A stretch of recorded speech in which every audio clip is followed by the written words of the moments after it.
ժողովրդի խոսքն եմ փոխանցում, ես ժողովրդի խոսքից մատ ծափ տամ ձեզ ու շնորհավորեմ։ ԿՊԱ-ականներին շնորհավորում էին ձեզ էլ, պարոն Փամբուխյան, Իսակովյան լճի կապակցությամբ։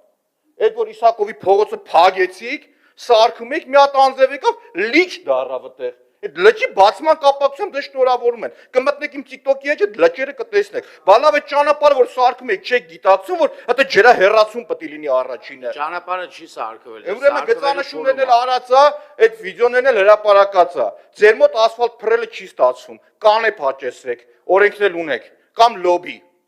Հիմի շարունակեմ ժողովուրդ։ Այդ որ խոսում եք կարևոր հարցերից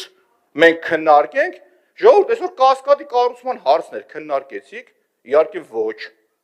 Բա բերեք քննարկենք առարկայական։ Եկե նստե առարկայական լսում էինք ձեզ։ Առարկայական ու լավ սկսեցիք չգիտեմ ինչից խոսել։ Այն մի հարցով որ կար 1.3 կամ 1.5 միլիարդ դրամ պետությունը հրատապ պատվիրված ծառայություն է մատուցում։ Ասում արեք վռած։ Լգուշակեք ինչ։ Մենակ 630-650 միլիոնը հատկացնում եք այն փողոցների ասֆալտապատմանը, որտեղ որ մայիսի 4-ին եվրոպացիներն են գալի։ Հիմա ես այդ եվրոպացիներին գնամ այրոպորտ ասեմ ձեր ջանին ղուրբան, եկեք մի հատ հաղթանակով, մասիվով, սենց ֆռացեք, մի հատ սենց ֆռացեք, որ այդ ճամփեքն է սարքեն։ Բալը նորմալ չի դա ժողովուրդ, հասկանում եք։